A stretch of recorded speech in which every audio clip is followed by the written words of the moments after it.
Dear students, in today's class, we are going to discuss about the justification of the title of the poem Hawk Roosting by Ted huge. তোমরা পুরো ভিডিওটা মন দিয়ে দেখবে, পুরো কোশ্চেনটার আনসারটা জলের মতো স্বচ্ছ হয়ে যাবে। আর তাছাড়া এইখান থেকে এই টাইটেলটার জাস্টিফিকেশনটা যেটা তোমাদেরকে দিয়েছি, এইরকম বাকি আরও যে দুটো তোমাদের সিলেবাসে মানে ক্লাস 12-এর 4th সেমিস্টারের সিলেবাসে মানে 73 সোনেট 73 এবং দ্য গ্রিন হাউস ইফেক্ট, এই দুইটি এবং এইটা হক রুস্টিং, এই তিনটা কবিতা থেকে তোমাদের তিনটা প্রশ্ন আসবে, বড় প্রশ্ন 6 মার্কসের। তো সেই 6 মার্কসের প্রশ্নগুলির মধ্যে সবথেকে ইম্পর্ট্যান্ট এবং আসার বেশি চান্স যেগুলো থাকে সেটা হচ্ছে justification of the title. I think মানে আমার ব্যক্তিগতভাবে এটা মনে হয়, আমি বলছি না এইটাই হবে, বাট তিনটা থেকে তিনটা টাইটেলের জাস্টিফিকেশন যদি তোমরা করে রাখো ভালো করে তৈরি নিজেরা, তাহলে কিন্তু সেই প্রশ্ন থেকেই পাওয়ার খুব বেশি একটা চান্স থাকে। সেই জন্যই আজকে তোমাদের জন্য এই হক রুস্টিং টেড হিউজের লেখা যে কবিতাটা তোমাদের সিলেবাসে রয়েছে, সেখান থেকে ওই কবিতার টাইটেলটার জাস্টিফিকেশন অর্থাৎ যথার্থতা আমরা এই ক্লাসে বিশ্লেষণ করব। পুরো ভিডিওটা মন দিয়ে দেখতে থাকো, আশা করি তোমাদের ভালো লাগবে এবং তোমরা খুব সুন্দরভাবে বুঝতে পারবে। আর তাছাড়া সঙ্গে শেষে এই ভিডিওর এই শেষে তোমরা লিঙ্কও পেয়ে যাবে পিডিএফের জন্য। তাহলে চলো আজকের ক্লাসটা আমরা এখান থেকেই শুরু করি।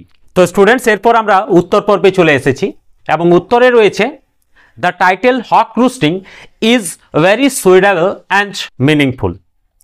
এই হক রুস্টিং যে টাইটেলটা রয়েছে এটা খুবই সুইটেবল মানে মানানসই, উপযোগী, অ্যান্ড মিনিংফুল খুব অর্থবহ।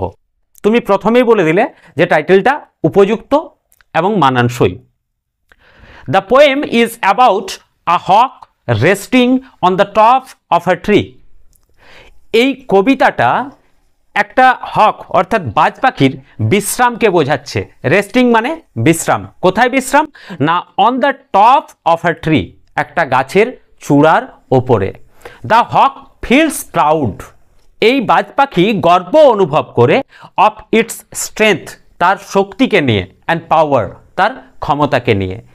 দ্য ওয়ার্ড রুস্টিং মিনস, এইখানে রুস্টিং শব্দটার মানে হচ্ছে রেস্টিং মানে বিশ্রাম করা। কীরকম বিশ্রাম না হুইচ শোজ, যে বিশ্রামটাই দেখায় দ্যাট যে the hawk is calm but confident, এই বাজ পাখি হচ্ছে সম্পূর্ণরূপে শান্ত কিন্তু আত্মবিশ্বাসী, confident. From that high place, সেই উঁচু জায়গাটা থেকে it looks at the world below, সেই উঁচু জায়গাটা থেকে তার নিচের যে জগতে বস্তুগুলি রয়েছে বা জিনিসগুলি রয়েছে তাদের দিকে সে দেখে। কেমনভাবে? As if it rules over everything, যেন সব কিছুকে সে নিজে রুলস করছে, সব কিছুকে সে নিজে শাসন করছে। রুলস মানে হচ্ছে শাসন করা। The Hawks voice in the poem, এখানে এই বাজ পাখির কণ্ঠস্বর কি করে না শোজ দেখায়, কি দেখায়? প্রাইড গর্ব, কন্ট্রোল নিয়ন্ত্রণ দেখায়, অ্যান্ড সেলফ কনফিডেন্স এবং আত্মবিশ্বাস দেখায়। অর্থাৎ এইখানে বাজ পাখির যে ভয়েস, বাজ পাখির যে কণ্ঠস্বর, সেই কণ্ঠস্বরের মাধ্যমে কবি দেখিয়েছেন বাজ পাখির গর্বটাকে, কন্ট্রোলটাকে, গর্ব মানে প্রাইড, কন্ট্রোল মানে নিয়ন্ত্রণ, অ্যান্ড সেলফ কনফিডেন্স এবং আত্মবিশ্বাসটাকে। তারপর কি? The poet uses the hawk as a symbol of authority, এখানে কবি ব্যবহার করেছেন হক বাজ পাখিকে অ্যাজ এ সিম্বল, একটা প্রতীক রূপে, অফ অথরিটি কর্তৃত্বের, অ্যান্ড ডমিনেশন এবং আধিপত্যের। আধিপত্য এবং কর্তৃত্বের প্রতীক হিসাবে এখানে বাজ পাখিকে কবি খুব সুন্দরভাবে দেখিয়েছেন। দেয়ারফোর, তাই, দেয়ারফোর মানে তাই, দ্য টাইটেল পারফেক্টলি ম্যাচেস, তাই এই যে টাইটেলটা রয়েছে এখানে যে শিরোনামটা রয়েছে পারফেক্টলি মানে একেবারে দারুণভাবে সম্পূর্ণরূপে কি করেছে না ম্যাচেস, ম্যাচ করেছে, মিলে গেছে কোনটার সঙ্গে? দ্য সেন্ট্রাল আইডিয়া, অর্থাৎ এই কবিতাটার যে মেন ধারণা, প্রধান বা কেন্দ্রিক ধারণা, সেই কেন্দ্রিক বিষয়বস্তুর সঙ্গে এটা মিলে গেছে। কোনটা না টাইটেলটা।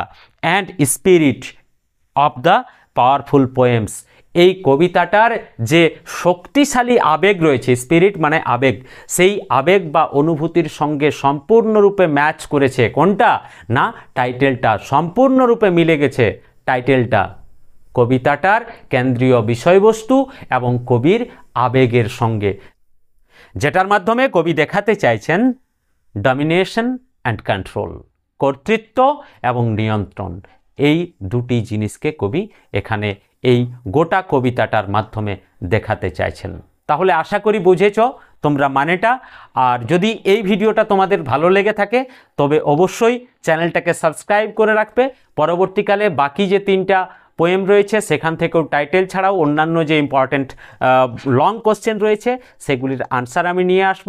Thank you, thanks for watching the full video, এবং আরও একবার তোমাদেরকে ধন্যবাদ আমার সঙ্গে শেষ অবধি থাকার জন্য।